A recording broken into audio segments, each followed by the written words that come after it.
Le Code noir est un recueil écrit par Colbert à la demande de Louis XIV.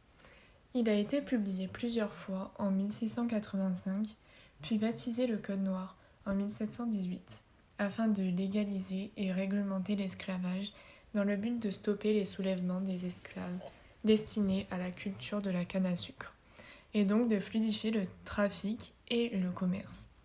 Cela permet donc de plus grands bénéfices, mais aussi d'accroître la puissance économique française face à la concurrence. En effet, le Code noir est majoritairement destiné aux colonies françaises de Guyane, des Antilles et de l'île Bourbon, mais il existe d'autres colonies plus petites. Ce code, toutefois, n'est pas enregistré au Parlement de Paris. En revanche, pour les colonies, l'esclavage est toléré, je cite, pour le bien de l'ordre public. L'esclavage est donc encore illégal et contesté en Europe, mais toléré et réglementé. En effet, le Code permet de régir des lois pour toutes les colonies, car elles étaient réglementées par les décisions locales. Il y avait donc des disparités et des inégalités entre les différentes colonies françaises liées à l'esclavage. Le Code noir comporte donc plusieurs articles réglementant les esclaves noirs et leurs propriétaires. Il permet aux maîtres de bénéficier de nombreux droits sur les esclaves dont ils sont propriétaires aux yeux du Code.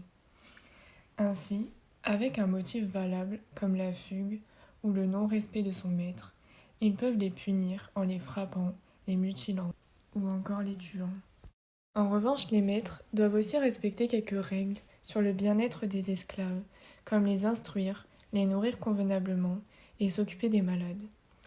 Légalement, l'esclave est représenté comme un meuble, un objet inhumain, comme dans l'article 44, où il est écrit « Déclarons les esclaves être meubles et comme tels entrer en la communauté et n'avoir point de suite par hypothèque, se partager également entre cohéritiers. » Sachant qu'ils étaient considérés comme des êtres inhumains, ils n'avaient donc aucun droit et ne pouvaient pas porter plainte suite à des blessures infligées par les maîtres. Le Code noir permet donc de déporter les esclaves légalement dans les plantations, le plus souvent dans les îles françaises, afin de dégager un bénéfice grâce au travail forcé de ces individus, considérés comme des objets. Nous pouvons donc faire un lien entre le travail forcé des esclaves dans les plantations et le travail forcé des Juifs au XXe siècle dans les camps de concentration.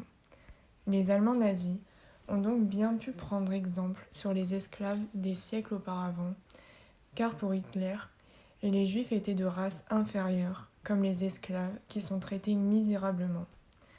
Cette notion de race met donc une barrière entre différents individus vivant dans un même pays.